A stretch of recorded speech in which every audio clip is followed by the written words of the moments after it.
헌법재판소가 한덕수 대통령 권한대행의 헌법재판관 후보자 지명 효력을 정지했습니다.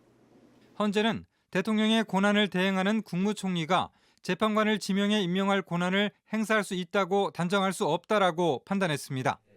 한 대행 측은 후보자를 발표한 건 의사표시일 뿐 공권력 행사가 아니라고 주장했습니다. 그러나 헌재는 한 대행이 두 후보자를 재판관으로 지명하고 임명 의사를 공표해 그 임명 절차를 공식 개시했다고 판단해 이를 받아들이지 않은 겁니다. 헌재의 결정으로 이완규 법제처장과 함상훈 서울고법 부장판사의 헌법재판관 임명 절차는 중단됐고 당분간 재판관 2명이 빠진 7인 체제로 운영됩니다.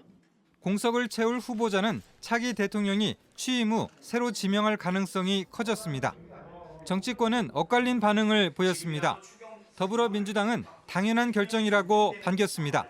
조승래 민주당 수석 대변인은 한 총리는 지금 당장 헌법재판관 후보자 지명을 철회하고 국민 앞에 사죄하라고 촉구했습니다.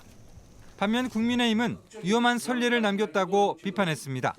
국민의힘 법사위 간사인 유상범 의원은 대행이 거리 시에도 권한 행사를 못하면 중요한 순간 아무것도 못하는 것이라면서 말이 안 되는 결정이라고 했습니다. 총리실은 헌재의 결정을 존중한다면서도 본안의 종국 결정 선고를 기다리겠다는 공식 입장을 내놨습니다. JTBC 이재승입니다.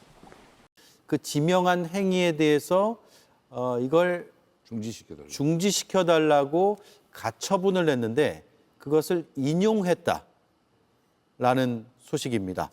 한덕수 권한대행이 헌법재판관 후보자 2명이죠. 그중에 한 명은 또 대통령의 오랜 절친이라고 하는 이완규 법제처장도 포함되어 있는데 그 2명의 지명 행위와 관련해서 대통령이 아니라 대통령 몫의 지명 2사람을 권한대행이 할 수 있느냐 없느냐가 굉장히 헌법적인 논쟁이었고 이걸 좀 막아달라고 국회에서 가처분을 신청했는데 일단 인용이 됐습니다.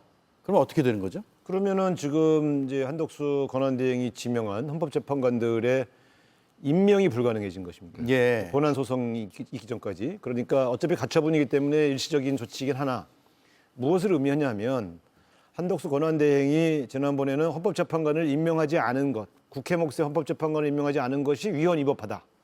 이렇게 해석을 해줬지 않습니까? 예. 근데 이번에는 대통령도 아닌데 대통령 몫의 헌법재판관을 지명한 것이 이건 다툼의 여지가 있다. 이렇게 본 것이죠. 그래서 제가 볼 때는 왜 한덕수 권한대행이 이렇게 하는 일마다 위헌 위법에 시비가 붙는 일들을 하느냐.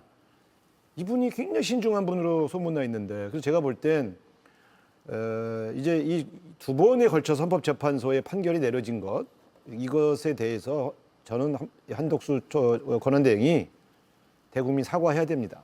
이렇게 무리하게 국가를 운영하면 안 되거든요. 관리를 이럴 때일수록 정말 편안하게 관리해 줘야 되거든요. 예. 자꾸 뭐 사고를 치면 안 돼요. 근데 이건 현상 유지를 편안하게. 그렇습니다. 예. 관리만 해줘야죠. 그런데 지금 이렇게 여야의 다툼이 되고 논쟁이 될 만한 그래서 헌법재판소에 가서 또 계속 다퉈야 되는 사안들을 만들어내는 것은 바람직하지 않고요. 이번에 헌법재판소의 이 처분은 대단히 뭐 당연한 그러한 결정이라고 봅니다. 네, 김성태 대표는 어떻게 의미를 분석하세요? 그러니까 이제 대통령 권한 대행의 이제 직위에서 적극적 이제 대통령 쉽게 말하면 대행으로서의 이제 그런 행위를 한 부분에 대해서 헌재가 이제 제동을 걸은 거죠.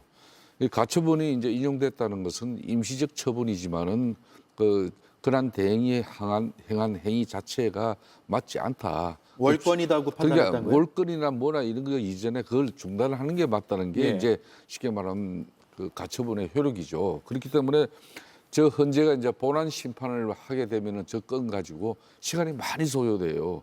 많이 소요돼 가지고 내리는 결정보다는 지금 현재 대행으로서 이 결정한 그 자체는 지금 현재 임시적 처분을 통해 가지고 이제 그 권한이 맞지 않다. 그렇기 때문에 대체적으로 가처분이 인용되면은 본 심판에서도 이제 사실상 유리하지 않죠. 예. 그렇다면은 뭐 저 결과를 한덕수 대행은 또 겸허히 수용해야 되는 것이고, 그럼 앞으로 이제 또 이 조기대 있은 정국에서 이제 한덕수 대행의 이제 역할에 대해서 본인이 이제 상당히 좀 적극적 행보에서 좀 되려 현상 유지적 소극적 행보로 이렇게 좀 상당히 위축될 수 있다고 저는 예, 판단합니다. 물론 이게 본안 판단까지 나와봐야겠습니다만 일단 가처분으로 그동안 권한대행의 권한 행사는 어디까지 가능할 것인가에 대한 논쟁에서 저 부분이 이제 일단락을 한번 시켜준 거 아니에요? 그렇죠. 예. 2017년 이제 박근혜 대통령 탄핵 이후에 한교안 권한 대행 당시에 이제 그 갈래가 있기 때문에 예. 일정 부분 헌재가 그때 이제 한교안 총리 권한 대행 같은 경우는 대통령 권한 대행이지만은 대통령목 결정도 이거는 자기가 하지 않겠다. 네. 좀 뒤로 밀었죠. 막 그런 부분이 오늘 가처분 인용 결정에 좀 영향을 상당히 준 것 같기도 합니다. 그러면 대통령 선거가 이제 48일 앞으로 다가왔는데 대선 전까지는 임명이 사실상 불가능하다고 보면 되겠네요. 불가능하죠. 그러니까 이것은 이제 이런 겁니다. 선출된 권력인 대통령만이 인사권을 행사할 수 있다. 적극적으로 이 관리를 할 수밖에 없는 권한대행은 선출된 권력이 아니므로 적극적인 인사권을 행사할 수 없다고 하는 해석이 넌 내려졌다고 봐요. 그래서 더 이상 이거 갖고 더 여야나 헌법적 총리하고 싸울 일이 아니라 예. 이제 한 50일이면 대통령 새로 선출되지 않습니까? 어차피 이거 법원에서 맨날 싸워봤자 50일 안에 결정 안 나잖아요. 그러니까 제가 볼 때는 지명을 철회하고 50일 이후에 당선된 신임 대통령이 대통령 몫의 헌법재판관을 지명하고 임명하는 것이 맞다고 봅니다. 예. 차기 대통령이 임명하면 되는 것이고 철회하는 것이 맞다. 대국민 사과도 필요하다는 게 우상호 대표의 의견입니다.